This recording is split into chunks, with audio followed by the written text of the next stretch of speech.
बिस्मिल्लाहिर्रहमानिर्रहीम। शुरू अल्लाह के नाम से जो बड़ा मेहरबान नहायत रहम करने वाला है। हम एक्सरसाइज कर रहे हैं। एक्सरसाइज का नाम है 2.6 के हमने पहले 3 क्वेश्चन कर लिए। क्वेश्चन नंबर 4 हम करने लगे हैं। क्वेश्चन नंबर 4 में हमने इसको सिंथेटिक डिवीजन से हल करना है।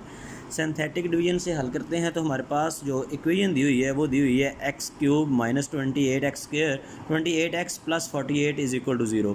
तो हमें एक फैक्टर दिया हुआ है वो है 2। तो हमने दूसरे इसके सॉल्व करने का मतलब है कि हमने वेरिएबल जो है x जो है उसकी वैल्यू फाइंड करनी है। तो जो वेरिएबल की जितनी मैक्सिमम पावर होती है उसके आंसर आते हैं उतने। तो हमने पीछे क्वेश्चन किए, हम ये भी क्वेश्चन करने लगे हैं। तो सबसे पहले जो भी पॉलिनोमियल दी हुई है उसके कोएफिशिएंट से हमने इक्वेशन लिख ली है। जो कोएफिशिएंट थे, एक का 1 है, इसके बाद x² की कोई भी वैल्यू नहीं थी, इसके लिए उसकी जगह पे क्या आ गया, 0 आ गया। तो x का हमारे पास -28 है और विदाउट x जो है वो 48 है। ठीक है, तो हमने इसको करना था डिवाइड, किस पे डिवीजन करनी थी इसकी, सिंथेटिक डिवीजन से 2 पे। तो पहले हम 2 पे कर लेते हैं। ठीक है, तो पहला जो है वो जैसे है वैसे ही आ जाता है। अब इन दोनों को हमने मल्टीप्लाई करना होता है। 2 1 ज़ा 2 करेंगे तो ये 0 और 2 ऐड हो तो 2 ही बन जाता है। अब 2 ने मल्टीप्लाई करना है 2 के साथ, 2 2 ज़ा 4 हो जाएगा। तो 4 अब -28 है और 4 है, पीछे कितने बच जाएंगे, -24। अब -24 जो है ये मल्टीप्लाई करेगा 2 के साथ, ये प्लस माइनस का है, ये प्लस का है, प्लस माइनस माइनस, तो ये आ जाएगा -48 प्लस 48 -48, बाकी बच गया 0। तो हमारे पास जो कोएफिशिएंट रिड्यूस हो गई इक्वेशन आ गई है वो ये है। ये सारे इक्वेशन जो है वो कोएफिशिएंट रिड्यूस हो गए। अब देखा जाए तो ये हमारे पास 1 जो है ये x² का है, 2 जो है ये x वाला है और -24 विदाउट x है। अब इसकी हमने फैक्टराइजेशन की। फैक्टराइजेशन हम पहले भी कर चुके हैं। सिंपली हमने फैक्टराइजेशन की, फर्स्ट एंड लास्ट को मल्टीप्लाई किया। इसके बाद हमने 2 फैक्टर बना ले, 6 और 4 जो है दोनों को मल्टीप्लाई करें तो 24 भी हो जाता है, प्लस माइनस करें तो 2 भी आ जाता है। तो हमने कॉमन ले लिया, पहले में से x तो x + 6 आ गया, दूसरे में से हमने -4 कॉमन लिया, x + 6 आ गया। जब कॉमन लें तो अंदर वाली दोनों रकमें सेम आ जाएँ तो इसका मतलब ये है कि हमारी फैक्टराइजेशन ठीक थी। तो x + 6 और x - 4 आ गया। तो x दोनों को बारी बारी हमने 0 के इक्वल रख दिया। x + 6 = 0, x - 4 = 0।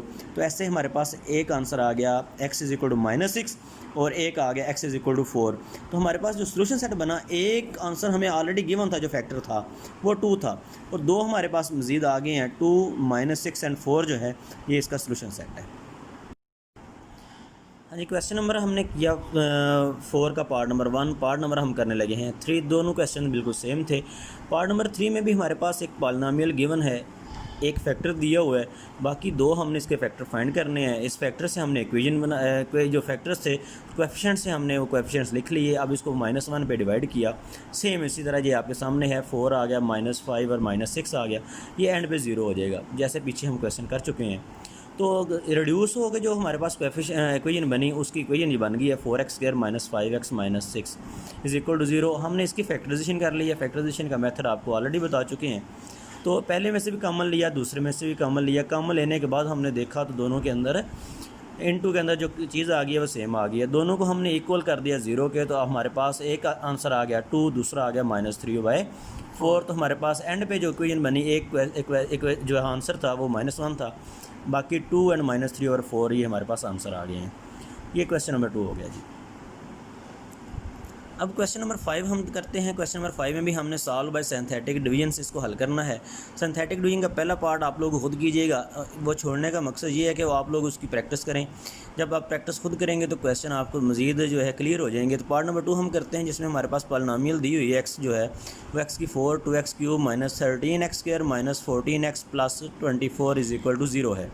तो हमें यहाँ पे, वहाँ पे तो हमें एक फैक्टर पीछे वाले क्वेश्चन में दिया हुआ था, यहाँ पे हमें 2 एक जो है फैक्टर्स गिवन है, एक 3 है और एक -4 है। हमने ये जो इक्वेशन थी इसके कोएफिशिएंट से हमने वो लिख लिए।